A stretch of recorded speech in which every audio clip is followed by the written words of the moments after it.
Danes v Pomurskem dnevniku predstavili pomurske kandidate. Prepoved vkrcanja na letalo. Partizan bo prenovljen. Kaj se dogaja s Slovensko ulico? Vreme jutri bo delno jasno.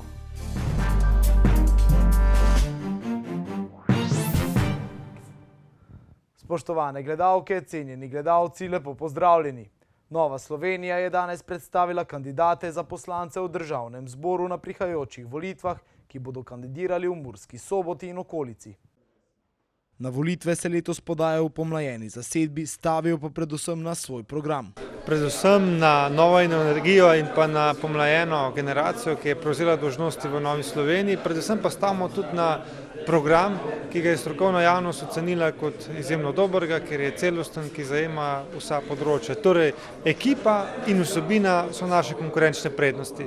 Zdravstvo je poleg gospodarstva in pravičnosti ena od 3 glavnih točk v programu Nove Slovenije. Mi imamo v našem programu Nova Slovenija misli resno zelo natančno izdelan program modernizacije slovenskega zdravstva. Samo 2 zadeve bi želel tukaj izpostaviti. Mi moramo vpeljati konkurenčnost pri izvajalcih zdravstvenih storitev, prav tako tudi pa moramo vpeljati konkurenčnost na področju zdravstvenega zavarovanja. Mi praktično danes tipične, klasične zdravstvene zavarovalnice nimamo. Mi imamo Zavod za zdravstveno zavarovanje Slovenije. In ključni problem tukaj je, da je na primer država Slovenija lastnica bolnic, je tista, ki naroča storitve in je tudi država tista, ki plačuje, poleg tega pa država tudi regulator. Se pravi, vse v eni osebi in to ni prav. Na področju gospodarstva si želijo odpraviti birokratske ovire in zmanjšati davek na plače. Kaj pa pravičnost? Kar se pa tiče pravičnosti, je pa veste kaj ne, si želimo, da bi zapor res postal končno spet zapor, ne pa lepo vikend prestajanje dobrega časa. In če morajo otroci v šoli plačevati za svoje malice, potem ne vidim nobenega razloga, da tudi zaporniki pri prestajanju zaporne kazni ne bi prispevali za stroške, ki jih povzročajo državi. En zapornik na dan državo stane 80 evrov in pred zapornika bi morali postaviti odločitev, ali bo ta sredstva ali pa večji del teh sredstev odslužil z delom ali pa bo za te stvari prispeval svojih prihrankov. Tudi Pomurje si lahko obeta spremembe. Pomurkam in Pomurcem želim sporočiti to, da je Nova Slovenija, ko je bila v vladi, ko je imela torej močen vpliv, ko je imela moč, je naredila tudi za Pomurje marsikaj. Naj samo spomnim na izgradnjo avtoceste, naj spomnim na modernizacijo železniške proge Pragersko-Hodoš, naj spomnim na mnoge kanalizacijske sisteme. Potem Pomurski vodovod je nastal tudi, ko smo mi bili v vladi. Takrat se je začel dejansko izvajati. Torej, mi mislimo resno. Ne bomo zabušavali, delali bomo konkretno za ljudi. V volilnem okraju Murska Sobota 1 bo kandidirala Nataša Kuhar-Črpnjak, v volilnem okraju Murska Sobota 2 Drago Rajbar, v Lendavi Jožef Horvat, v Gornji Radgoni Alenka Roškar in v Ljutomeru Mira Rebernik-Žižek.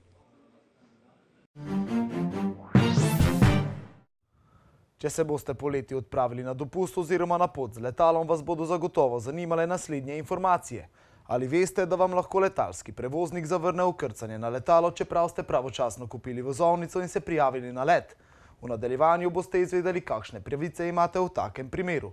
Z nami je Miran Vrbanič iz pravne pisarne Pogodba 24. Lepo pozdravljeni. Pozdravljeni. Povejva za začetek, kakšni so torej primeri, ko pride do zavrnitve za vkrcanje na letalo? Letalski prevoznik lahko zavrne vkrcanje v primeru prevelikega števila rezervacij, kar pomeni, da je bilo prodanih več kart, kot je mest na letalu, tako imenovani overbooking, ali pa obstajajo operativni razlogi na strani prevoznika, lahko pa obstajajo tudi upravičeni razlogi, kot so zdravstveni in varnostni razlogi, ali pa recimo manjko določenih dokumentov, potnih listov ali pa drugih dokumentov, recimo za prevoz hišnih ljubljenčkov. Vkolikor se vkrcanje zaradi prevelikega števila rezervacij prepove oziroma prepreči, kakšne pravice imajo potem potniki? Potniki lahko imajo tukaj pravico do povračila stroškov, oskrbe in pa odškodnine. Zdaj, glede povračila stroškov, to se gre za ceno vozovnice v roku 7 dneh in povratni let na izhodiščno točko, vkolikor je šlo za povezovalni let, ali spremembo poti do končnega cilja, takoj ko je mogoče, ali pa spremembo poti na kasnejši datum. Potem in oskrbo, to pomeni obroki hrane in pa osvežilni napitki glede na čas čakanja, potem možnost 2 klicev, možnost 2 poslanih sporočil, po potrebi nastanitev v hotelu in prevoz do nastanitve in pa odškodnina, ki je recimo za letalske lete do 1500 km je 250 €. Zdaj, vkolikor se potniku ponudi spremembo poti in ta sprejme, pomeni, da prispe na končni cilj zgolj za zamudo, je lahko odškodnina tudi do 50% nižja. Kako pa se te pravice uveljavljajo? Potnik najbolje uveljavlja pravice kar neposredno pri dejanskem letalskem prevozniku, tam vloži odškodninski zahtevek, doda vsa dokazila, ki jih ima. Vkolikor bi kasneje ta odškodninski zahtevek bil zavrnjen, ima seveda, oziroma ne bi bilo odgovora v razumnem roku, to je recimo 2 mesecev, ima pravico vložiti seveda tožbo na pristojno sodišče in pa hkrati obvesti Javno agencijo za civilno letalstvo Republike Slovenije. Ta bo preverila, vkolikor je letalski prevoznik s tem, ko je zavrnil odškodnino, kršil EU uredbo in bo tudi ustrezno ukrepala. Letalski potniki pa lahko tudi kar na spletni strani te javne agencije najdejo vnaprej pripravljen obrazec za odškodninski zahtevek. Se pravi, tam si lahko pogledajo in se seznanijo z pravicami in pogoji za uveljavljanje. Tako. Torej, gospod Vrbanič, hvala za ta pojasnila in obisko v našem studiu. Hvala vam. Nekdanji Sokolski dom oziroma Partizan, eden prvih telesno-kulturnih domov v Prekmurju, ki je veljal za žarišče telesnega in kulturnega napredka na Mladinski ulici 3, stoji že vse od leta 1929.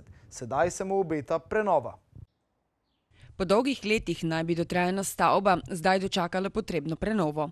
O prvih načrtih soboške občine smo poročali že v preteklosti, ker pa je minilo nekaj časa, smo sklenili preveriti, kako zadeve napredujejo. V Mestni občini Murska Sobota na naše poizvedovanje odgovarjajo, da obseg zamišljenih del ostaja pretežno enak.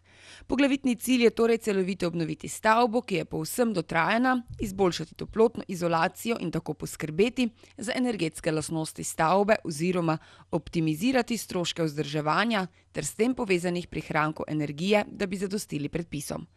Nekoliko so se morda povečali le predvideni stroški, medtem ko je bila predvidena vrednost projekta ob našem zadnjem poročanju ocenjena 949 tisoč €, ta v načrtu razvojnih programov občinskega proračuna za obdobje 2018-2021 trenutno znaša dobrih 968 €. Začetek same gradnje je sicer po planu proračuna predviden v prihodnjem letu. Ob tem velja omeniti, da je v bližini stavbe Partizana še vedno predvidena tudi gradnja kegljišča, a naj bi ta sledila nekoliko pozneje. Vožnja z jeklenimi konjički bo odslej ponovno dražja. Dizelsko gorivo in neosvinčeni 95-oktanski bencin sta se namreč podražila in dosegla najvišje ravni v zadnjih približno 3 letih. Dizel se je tokrat podražil za 2,5 centa na 1,996 €, liter 95-oktanskega bencina pa za 2,4 centa na 1,351 €. Regulirana dizelsko gorivo in 95-oktanski bencin sta s tokratno podražitvijo dosegli najvišje ravni v približno 3 letih. 95-oktanski bencin je bil nazadnje na podobni ravni julija 2015, ko je liter stal 1,353 €, dizelsko gorivo pa novembra 2014, ko je bilo treba zanj odšteti 1,332 €, je razvidno spletne strani gospodarskega ministrstva.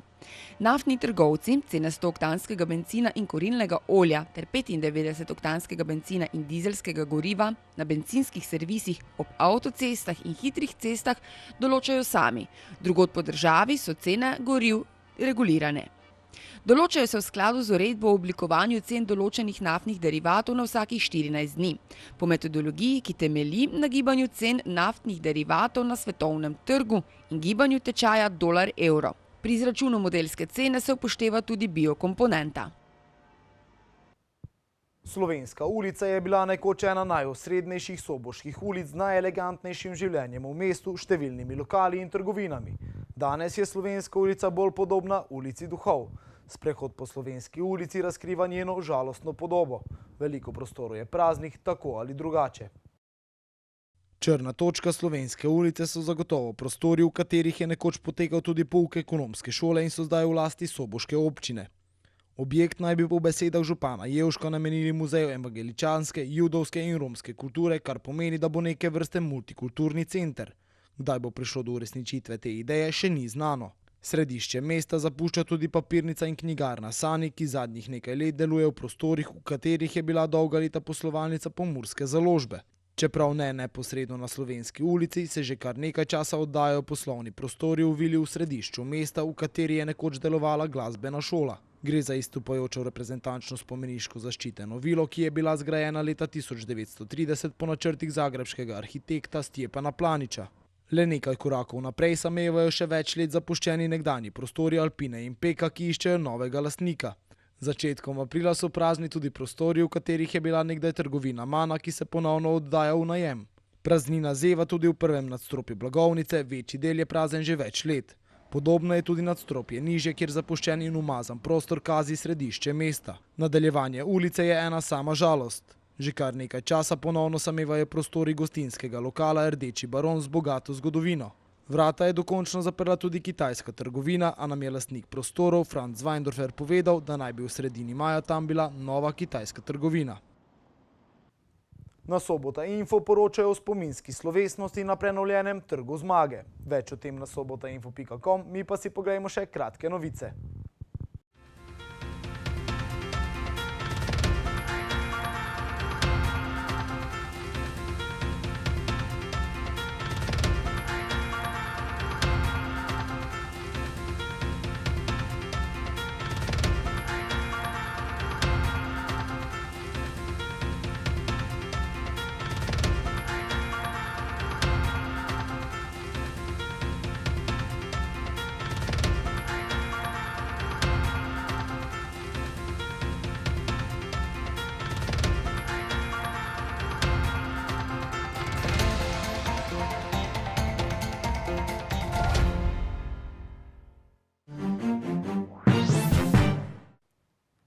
Jutri bo delno jasno s spremenljivo oblačnostjo. Sredi dneva in popoldne bodo krajevne plohe in nevihte.